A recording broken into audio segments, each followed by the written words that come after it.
السلام علیکم۔ Second year class subject Urdu. آج ہم ناصر کاظمی کی غزل کا پہلا شعر جو ہے اس کا مطالعہ کریں گے اور اس کی تشریح پر کچھ بات کریں گے تاکہ یہ چیز آپ کو ایگزام کے لیے ہیلپ فل ثابت ہو۔ ناصر کاظمی بہت اعلیٰ پائے کے شاعر تھے۔ ان کا اصل نام ناصر رضا ہے اور تخلص یہ ناصر استعمال کرتے تھے۔ ابتدائی تعلیم انہوں نے امبالہ سے حاصل کی اور یہ پیدا بھی امبالہ میں ہی ہوئے تھے۔ انہوں نے اس وقت میں غزلیں لکھنا شروع کی جب نظموں کا دور تھا۔ ہر طرف جو تھی نظم اپنے عروج پر تھی۔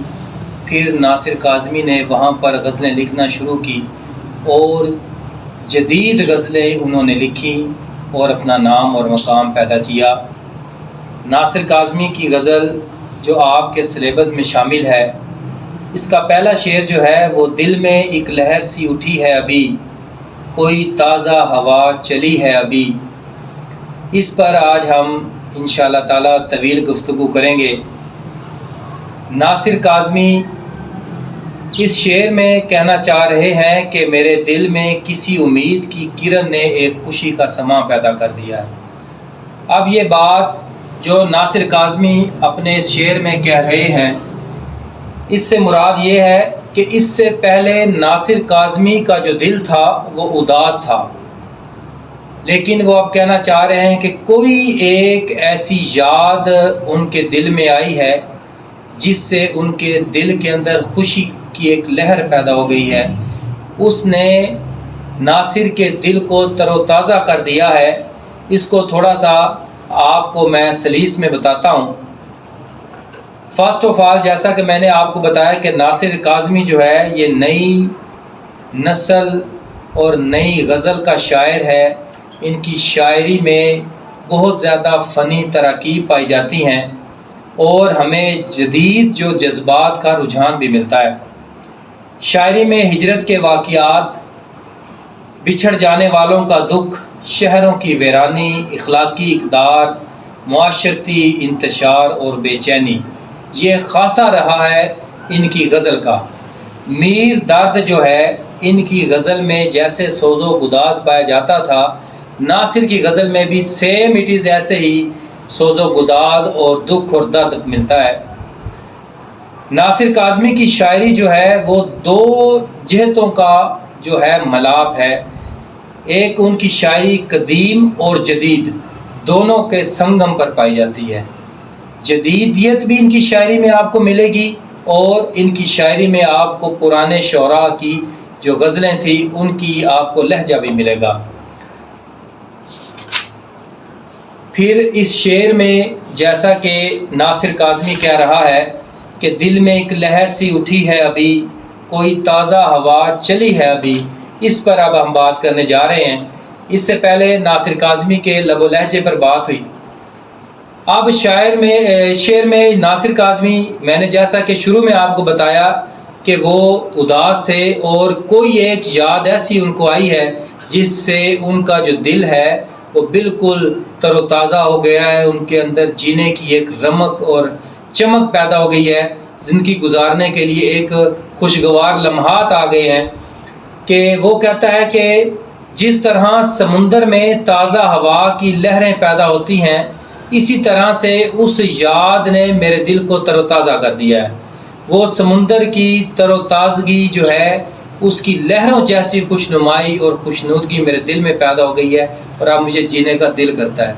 مجھے ایسا لگتا ہے کہ اب میں اپنے دوستوں کی دوبارہ محفل میں جاؤں، ان کے ساتھ بیٹھوں، وقت گزاروں اور بہت زیادہ اپنے گزرے ہوئے اوقات کو یاد کروں تاکہ مجھے پتہ چلے کہ میری جو زندگی ہے جو ایک اداسی کا محور بن چکی تھی، اس کے اندر جو ایک خوشگوار یاد۔ اب غزل کے اندر میں آپ کو ایک بات بتانا بھول گیا، دو قسم کا یاد رکھنا کہ عشق ہوتا ہے۔ ایک ہوتا ہے عشق مجازی، ایک ہوتا ہے عشق حقیقی۔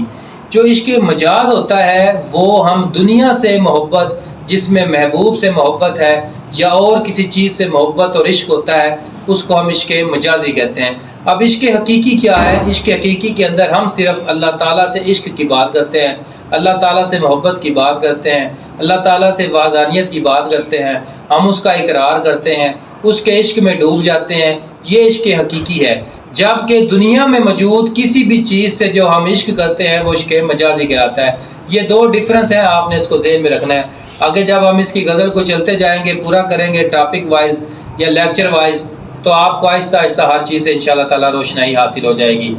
اسی ضمن میں فیض احمد فیض کا ایک شعر ہے کہ رات یوں دل میں تیری کھوئی ہوئی یاد آئی، جیسے ویرانے میں چھپکے سے بہار آ جائے، جیسے صحراؤں میں ہولے سے چلے باد نسیم، جیسے بیمار کو بے وجہ قرار آ جائے۔ بہت پیارا شعر غزل کا، یعنی کہ مایوسی کے سناٹوں میں امید اور آرزو کی تازہ ہوا کے جھونکے جو ہیں وہ اس کی یاد کی وجہ سے آئے ہیں۔ شاعر اداس تھا، اس کی زندگی میں ایک ٹھہراؤ تھا، اس کی زندگی ایک ٹھہرے ہوئے پانی کی طرح بدبودار تھی، لیکن وہ کہتا ہے کہ زندگی کی سختیوں کو سہتے سہتے اب ایک ایسی یاد میرے دل میں اٹھی ہے جس نے میری پوری زندگی کو بدل کر رکھ دیا، میری زندگی میں ایک چمک پیدا کر دی، خوشگوار لمحات آ گئے، میں خوشگوار ہو گیا، مجھے دوبارہ اپنے دوستوں میں بیٹھنے کے لیے میرا دل جو ہے وہ مجبور کرنے لگا، میں دوبارہ ایک زندگی کی طرف لوٹ آیا۔ ناصر کاظمی اسی ضمن میں کہتا ہے کہ دل فرسودہ میں پھر دھڑکنوں کا شور اٹھا، یہ بیٹھے بیٹھے مجھے کن دنوں کی یاد آئی۔ مطلب وہی ایک یاد دوبارہ جس نے اس کو ایک زندگی بخشی، طویل زندگی بخشی، جینے کا ایک حوصلہ دیا، سبب پیدا کیا، اس کی ڈوبتی ہوئی سانسوں کو دوبارہ اس نے ایک زندگی کو میسر، اس کی زندگی میں ایک چاشنی اور خوشنودگی جو پیدا کی ہے وہ ایک یاد تھی جو اس کو آئی ہے۔ پھر فیض کا ایک شعر تھا کہ پھر نظر میں پھول مہکے، دل میں پھر شمع جلیں، پھر تصور نے لیا اس بزم میں جانے کا نام۔ اسی طرح سے سلیم احمد کا بہت اعلیٰ شعر، دل تھا اداس عالم غربت کی شام تھی، دل تھا اداس عالم غربت کی شام تھی، کیا وقت تھا کہ تجھ سے ملاقات ہو گئی۔